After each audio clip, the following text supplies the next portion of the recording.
It's coming to an end, and it got real.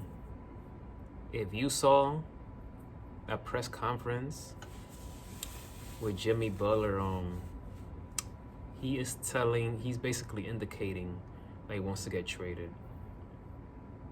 He said it to the media.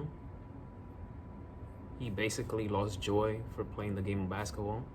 He wants to get that joy back. And he doesn't believe that he will get it back in Miami.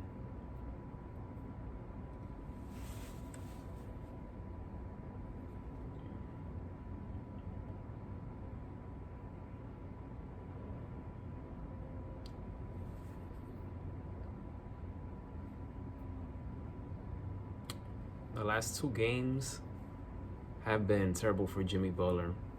And in last night's game against the Indiana Pacers, he looked disinterested.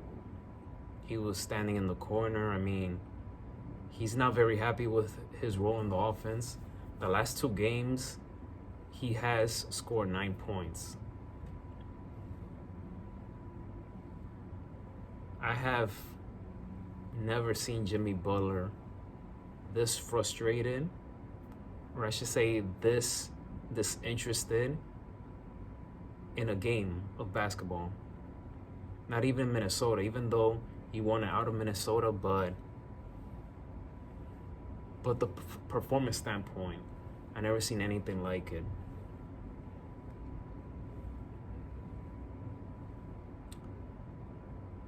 He is ready to move on, given by the impression of what we saw. I feel that Jimmy Butler, I feel like the beginning of the end of Jimmy Butler Miami Heat began when Pat Riley basically called him out after the Miami Heat got eliminated by the Boston Celtics in the playoffs, which you guys know what he said. And Jimmy Butler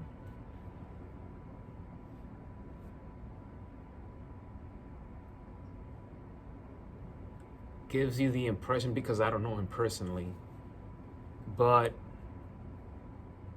his reputation, he gives you that impression that, oh, it's on if something doesn't go his way.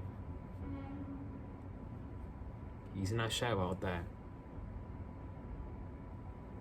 We saw that in Chicago, we saw that in Minnesota, and now we're seeing it here in Miami, where if he doesn't get something his way,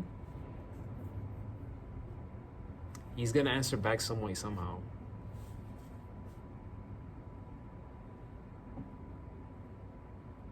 Clearly, it's tough news that you don't want to hear. He's done a lot for the organization for the last 6 seasons. Ever since he came to the organization in 2019, he took the team to the finals twice. Again, I wish Jimmy Butler could win a ring with Miami. I wanted that for him. But he's gonna have to get that somewhere else. And he's the type of person that he wants to win now. And he wants to be a reason why a team is winning. But yeah, we're seeing the end. We're seeing the end of Jimmy Butler in a Miami Heat uniform. And clearly, they're not going to pay him. They're not going to give him the max.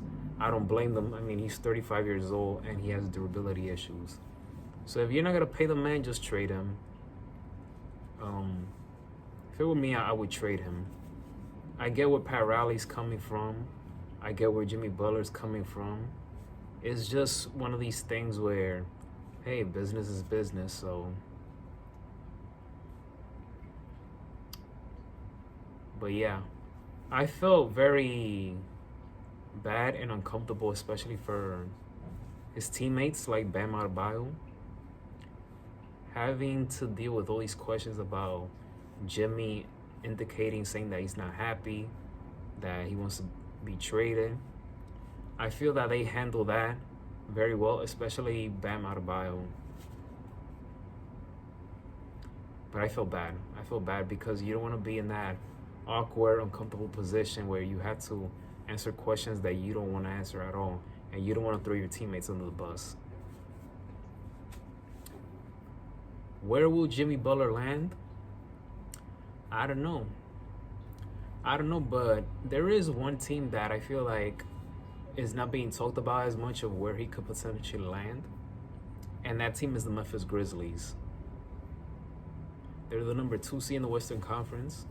I feel that he could be a huge difference maker there.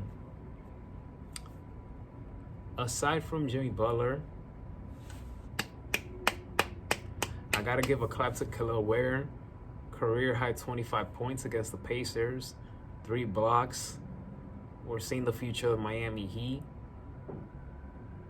Coach Spoelstra, he just has to continue to play him. Throw him to the Wolves. I mean, look what he did yesterday, even though they didn't win.